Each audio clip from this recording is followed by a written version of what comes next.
Amanda. Thank you so much for being here. If you are new to my channel, welcome. If you are returning, I appreciate you coming back to watch. So Winston and I are in the desert, and this video was requested by some followers who are new to desert camping. So I was asked the question, what do I need to know about desert camping? And I have all of the answers for you.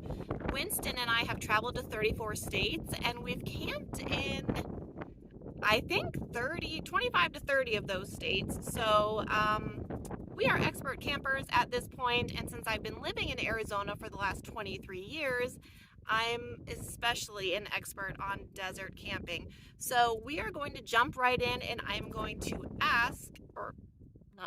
I'm going to answer your questions. Let's begin. Listen to that wind.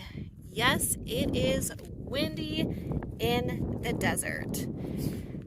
And honestly, it doesn't let up a lot of the time. It's very windy in the desert and it's dusty, so the wind is going to pick up the dust. These are things you have to be aware of, and this is one of the reasons why I'm always cleaning my van and I have a Swiffer, because oftentimes, especially out in quartzsite, the wind will come in, pick up the dust, and just annihilate your campsite. So you need to make sure that everything you have is tied down and secure, because it will blow away. And I've even had the wind completely fold my portable toilet tent before because it was that windy. So although it's nice and it often dissipates the heat and it keeps the bugs away, you do need to be prepared for wind.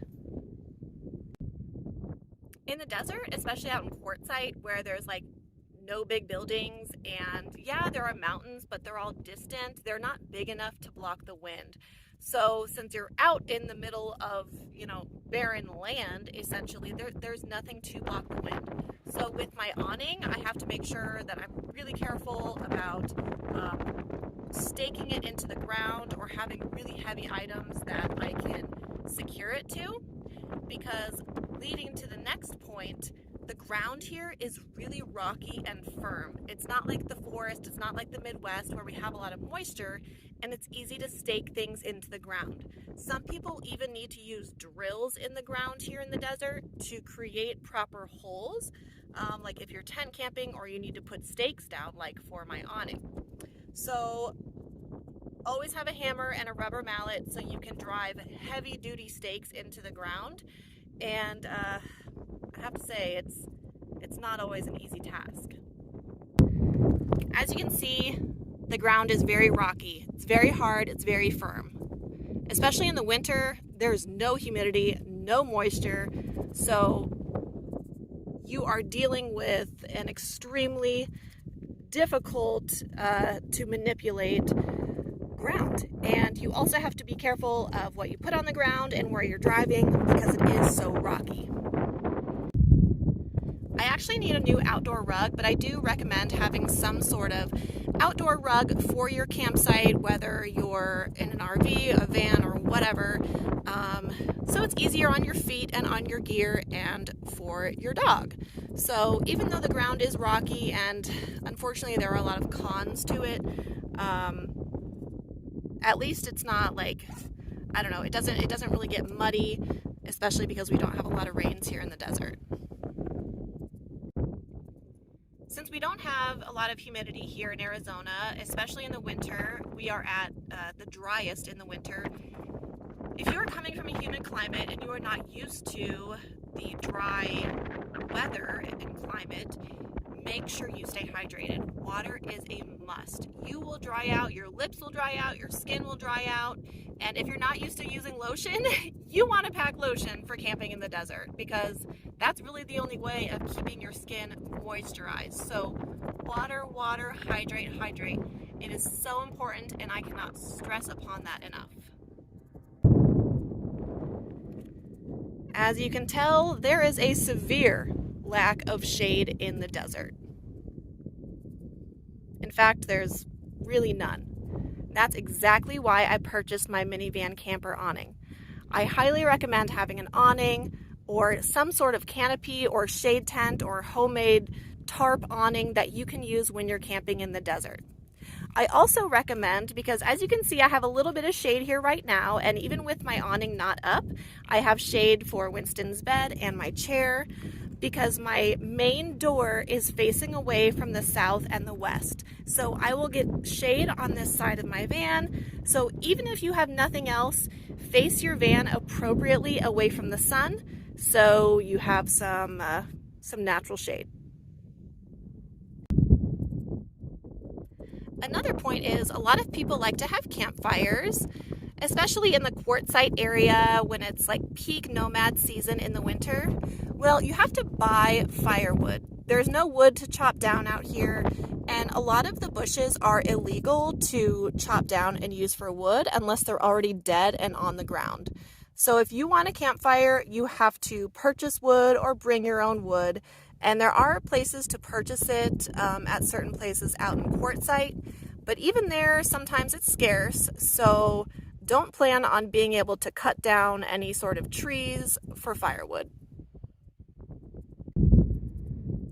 Something else to be highly aware of when you are desert camping is the animals and the critters that we have out here. So there are coyotes and kit foxes. Those are probably the biggest animals.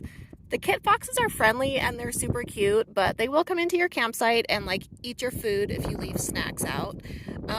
Coyotes are a danger to pets, but they're typically afraid of humans.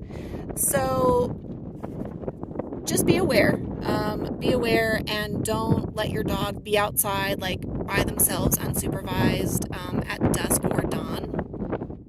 You also want to be aware of all the desert mice that we have. So I use this Grandpa Gus's mouse repellent in my engine bay and around my van to keep the desert mice from chewing on my engine bay. And it's also smart to leave your hood open during the day, especially in the winter, so the rodents aren't going in your vehicle and, having fun in there. A couple of other points on the desert critters are, a lot of people worry about like tarantulas and scorpions and snakes, and those things don't really come out too much in the winter. So desert camping in Arizona isn't really possible in the summer, and that's when those types of, insects, reptiles, and those sorts of things are most active. So in the winter, snakes and scorpions and those creatures generally aren't as active. So you don't have to worry too much about it. But if you are worried about scorpions, I've been stung by a scorpion, Winston's been stung by a scorpion, but not while we're camping. It actually happened at my house. You can get a black light, and black lights will light up scorpions so you can see them. And also keeping lighting, like a little lantern outside of your camp at night, will help keep animals away as well. Cell service is also something you want to keep in mind when camping in the desert. Oftentimes, the mountains will get in the way of the cell towers, so you won't have very good service. And if you are headed to Quartzsite, Arizona for the winter, like so many van lifers and nomads do, you will want to keep in mind that cell service out there can be pretty bad, especially in peak season in January and February. And if you stay at one of the long-term visitor areas, the cell service is almost non-existent.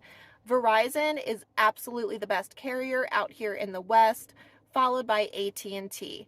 But even though I have Verizon and the best package on Verizon possible, I still struggle with cell service out in Quartzsite.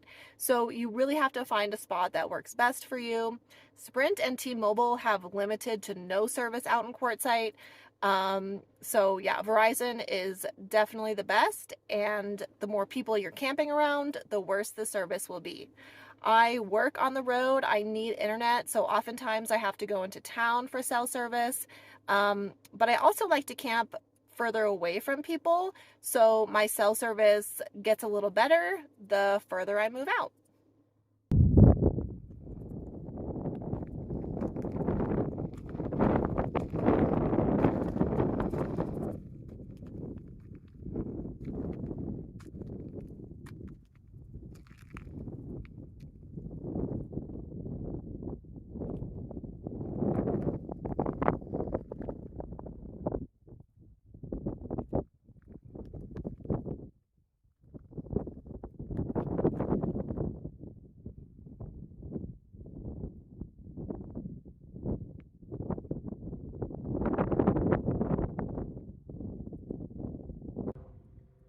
Another thing to note is how truly bright it is out here in the desert. Since there aren't trees and there is no shade, the sun is just blaring at you at all times.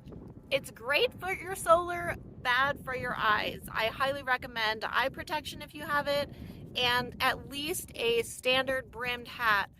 Wide brim hats are excellent as well, but you definitely want to make sure you have something for your eyes because, oh boy, it is bright.